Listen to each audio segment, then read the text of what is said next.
Okay, I have here an RX300 1999 replacing the shifter control cable, and if you look right in the front of the car, I'll try to shine the light right on it, and there it is, and it comes up from here. I'm gonna have to take out the battery, air filter assembly, and it's going to come out of the firewall. It's taking apart the whole shift assembly, and it's going to involve some work getting these panels off, getting access to way under there in the floor area because it has to go through the firewall. So let's start this process. The steps from the manual. The first order of business is to remove the number 2 undercover, and when you go to this chart here, you can see that the number 2 undercover is located right here, and that's under the glove compartment. So if you go to the glove compartment, by the way, when you disconnect the battery, first move the seats all the way back. This is the number 2 undercover. Okay, I removed the number 2 undercover. It just has a fastener over here and in the middle and on the end, and you could just tug on it and pull it right out, and this part slides in first when you put it back in. It's that simple. Okay, step 2, remove number 2 lower panel, which is the glove box, and in this picture that's what it looks like. 2 bolts and 2 screws for the number 2 lower panel, and so here is screw number 1, and on the other side here, screw number 2. Okay, the left screw on the bottom on the lower panel, or the glove compartment, is located right here. It's super easy to get to with the door shut. And same goes with the right side. Okay, so first you have to pop this electrical stuff out of here. It's just sitting there. It's not really doing anything. If you have a CD changer, you're going to have to take care of that first. There's 3 clips, one here on the right, in the middle, and there's another one still stuck on the end here. That's why this whole thing is dangling. And there it just came out. Okay, so now we have access. And you can see number 1, number 2, number 3. And we have more unfettered access to this area that we're going to need. Okay, number 3 is remove the lower cluster finish panel. And in this picture, it's to the left of the steering wheel. And you can see from this exploded diagram that it's this part right over here, and that corresponds to right here, this panel. Here we go. And it says that we're going to use a screwdriver, and hint, tape the screwdriver tip first, which is what I did. I stuck a little bit of paper and tape on the end, and I'm just going to pry it off. Okay, so there's a clip over here on the top, and there's one over here on the right side down there, and then there's one on the bottom right there. So that's 1, 2, 3 spots. Then you have to unplug these things, which I pressed on and already did that. So there you have it. Step number 3 is complete. Removing lower cluster finish panel.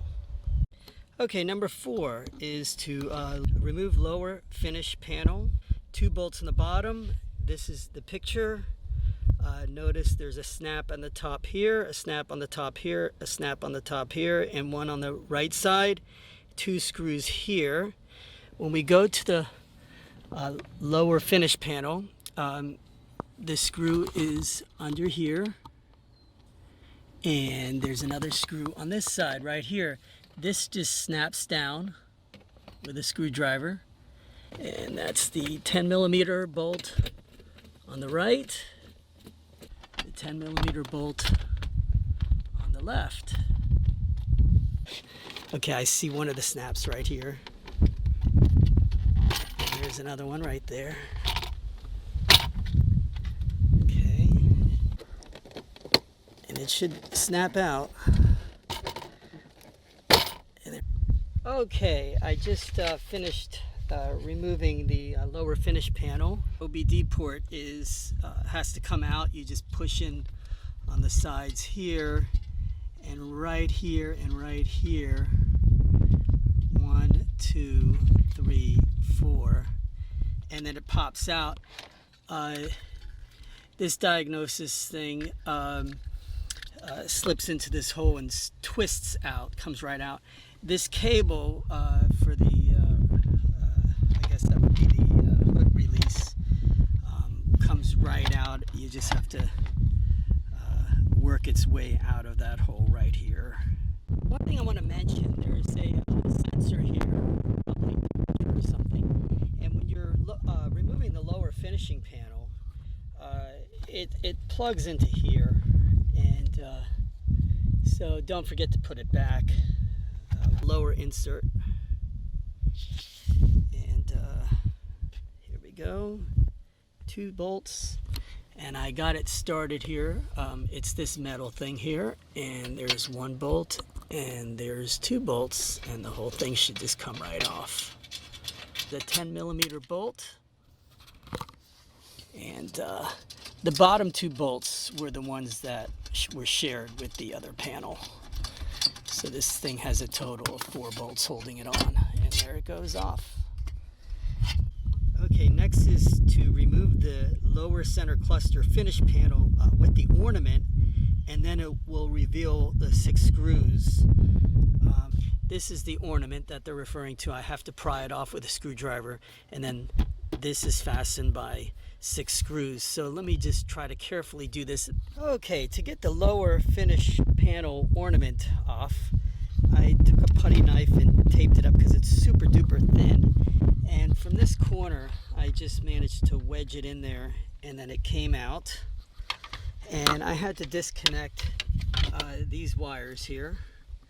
This one you gotta press in right here. You can see right there, you gotta press it in. And this one just pulled straight out, and that corresponds to the cigarette lighter.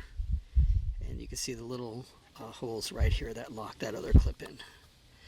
And that reveals 4 screws, 1, 2, 3, 4, and number 5 is right here, and number 6 is on this side right here. That's number 6, and we'll get this puppy off.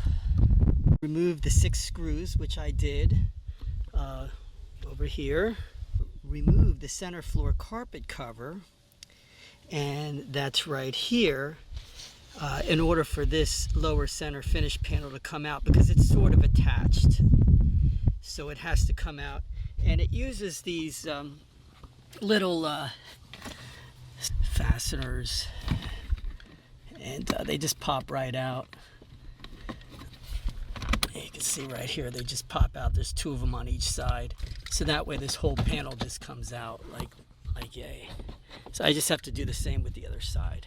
There was only 1 of these panel screws on the other side, and this is the center floor cover, and it just hooks right into the lower center finish panel, and then it just pops out. Then this whole thing just comes right out. So it's all the way out now. Those are the screws I gotta go for. You can see the cable. Well, what do you know? I could probably just fix this thing. If you look at the link from the cable, there's some pieces of plastic here that fell off. You could see that it came off right here, this link, and there was some plastic bushings material here with some white grease. And if I could just get that back in there and sure it up, I could just reuse this cable. The reason why it wasn't shifting is the whole thing went out of this area. I bought some E-clips and axle cap nuts to put on the end of it. I don't know if I'm going to use it. And then 1/4-inch grommet with a 1/4-inch inner diameter, 9/16 outer diameter. But that 9/16 might be too big. But this grommet is going to sort of fit inside of this thing here. But it could probably be pressed in just so it keeps it tight. And then the E-clips are going to fasten it tight against there so it can't move. The grommet keeps it from moving this way. And then the end cap keeps everything together. So let's see what happens. I'm going to use lithium grease because that's what I found inside here. Okay, I managed to get that grommet in there. And I put some lithium grease on. Now I'm going to press it on. I ended up using this particular grommet. 9/16 outer diameter, 1/4-inch inner diameter. Okay, I pressed it on. As you can see, it's a perfect fit. Okay, I put 2 E-clips, one in each direction. And now I'm just going to put this end cap on. And that's just going to cover up the whole thing and keep it nice and enclosed.